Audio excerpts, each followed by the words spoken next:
نبی پاک صلی اللہ علیہ وسلم نے فرمایا کہ بیوہ اور مسکین لوگوں کی مدد کی کوشش کرنے والا شخص اللہ کے ہاں سے اتنا اجر کما لیتا ہے جیسے کوئی شخص اللہ کے راستے میں میدان کارزار میں جہاد کر رہا ہے، یا پھر اتنا اجر کماتا ہے جیسے کوئی شخص دن میں روزہ رکھتا ہے اور پوری رات اللہ کے سامنے کھڑا ہو کر گڑ گڑا کر تہجد پڑھتا رہتا ہے۔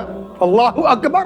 یہ اجر اس کے لیے ہے جو صرف کوشش کرتا ہے، اور جو عملی طور پر اس کی مدد کرتا ہے وہ کتنا اجر کماتا ہوگا۔ اللہ اکبر!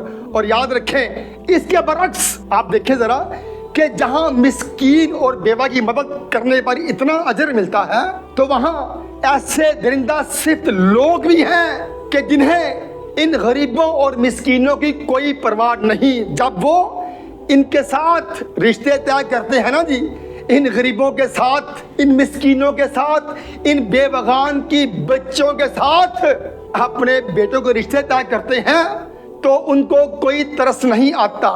رشتوں کے ساتھ جہیز کی اتنی لمبی لسٹ ان بیچاروں کو تھما دیتے ہیں کہ آپ مسکین ہو، غریب ہو، بیوہ ہو، ہمیں اس سے کوئی سروکار نہیں ہے، ہمیں بس اپنے بیٹے کے لیے جہیز چاہیے۔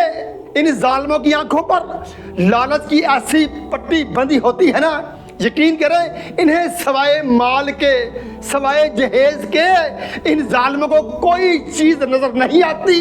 یہ لوگ بس یہی کہتے ہیں کہ آپ لوگ بیوہ مسکین ہو، آپ ہمیں جہیز دو، اس کے لیے چاہے آپ ڈاکو بن جاؤ، چوریاں کرو، سود پر پیسے لو، ملاوٹ کرو، در در جا کے بھیک مانگو، ہمیں اس سے کوئی سروکار نہیں۔ ہمیں جہیز دو گے تو تمہاری بچی قبول کریں گے، ورنہ ہم آپ سے رشتہ کبھی بھی نہیں کریں گے۔ میں کبھی کبھی سوچتا ہوں کہ پتہ نہیں کیسے ان مسلمان ظالموں کے ضمیر گوارا کر لیتے ہیں، غریبوں مسکینوں کو بھی نہیں چھوڑتے۔